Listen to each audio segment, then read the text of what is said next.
Voilà. Okay. Do you think that today Europe, and in particular the European Parliament, understand better Israel's security constraints in light of the terror attacks in France, UK and Germany? And today the conference mentioned in particular Israeli innovation. Can this help? I hope it does. This is why I'm doing it. I certainly hope it does. The room was full, so that was a satisfaction for me. I wish it would have been a greater room, with even more people attending. Now, do I think that the world's look on Israel has changed? Because, unfortunately, now the world seems to be sharing what has been the fate of Israel for 60 years, mentioning terrorism and terror attacks. Here in the Parliament, it is not my experience. Of course, ministers and Home Affairs ministers and experts from all over the world have been flying to Israel to know about their know-how, to know about their expertise, because, as I said, it's all they've known for 60 years, so they know how to tackle, and they're certainly at the forefront of all of this.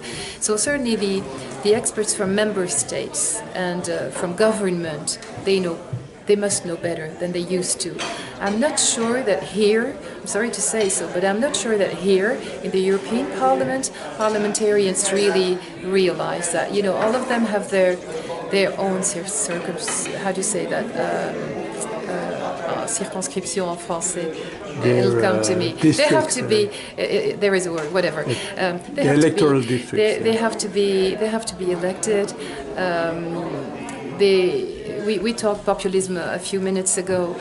Some of them are. So I think that if luckily the eyes of some of them have opened, some of them don't really want to open their eyes. Some realities they just don't want to see. So they might be aware of it, but they just don't want to see it. And some of them, they just don't know it, don't really care about it. They don't really care. So are the relations here a little bit, would it be a positive collateral effect of the terror attacks? I'm not sure I can say that. Israel is a partner, if I may say it like this, is a partner more than ever. But up to here, I haven't seen any evolution in the reactions of some of my colleagues. I can't say that. MEP from Hungary told us recently that the pro-Palestinian lobby in the European Parliament is stronger than the Israeli lobby. It is. Now, stronger, I don't know if that's the most appropriate word. It is more present. There are many pro-Palestinian organizations. It's legitimate. I'm not going to say it's not legitimate. Everybody has a right to be heard as long as they are in the democratic field. They never approach me, so I can't tell you exactly what their arguments are. I don't know. They never approach me. I never receive any requests for a meeting or whatever. But I know, because for the resolution you mentioned on anti-Semitism last week in the plenary in Brussels, they were there, and they had mails, hundreds of mails circulated about questioning the internationally accepted definition of anti-Semitism, the definition against we were talking about. And it came, some of the speeches of some of my colleagues in the hemicycle echoed precisely the mails coming from the pro-Palestinian lobbies, because they didn't want that definitions, because that definition included references to Israel, the hatred of Israel, mentioning at the same time that people who want to criticize Israeli policies, the Israeli government, had the right to do so. There's no mistake to be made between the criticism of some policies and anti-Semitism. But for them, it was completely outrageous to include Israel and the hatred of Israel in the definition of anti-Semitism, and that came exactly from the arguments and the mail of the Palestinian lobby. So I know that, and it is true that. Their Israeli counterpart. When you say lobby, I only know the embassy.